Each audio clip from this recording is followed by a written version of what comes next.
project I've been wanting to be doing so long, and it is finally here. We are going to be learning so many dances that you've seen on Strictly Come Dancing over the next couple of weeks. But now it is your turn to hit the dance floor. So today we're going to be starting with the cha-cha-cha. Let's get started.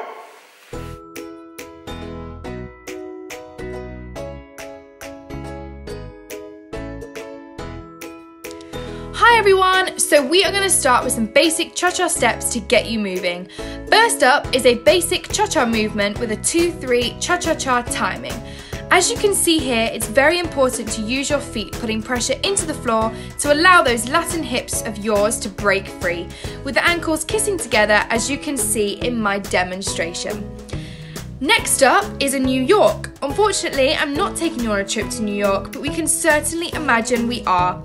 To up the difficulty, this is where we are now adding a little rotation. The floor is your friend, so make sure to use it. Not just for this step, but for most rotational steps, I am going to be talking about this a lot.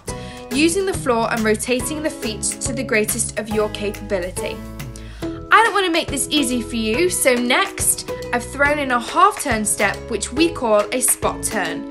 I'm going to preach about rotating on those feet of yours again. As you continue learning with me over the next couple of weeks, you'll come to find I talk about this a lot. So conquer it now so you'll fly through it later. It's not all about the steps because we also have to use our arms. I've given 2 examples that you can use in this routine. I think you're ready, so let's put it all together with timing.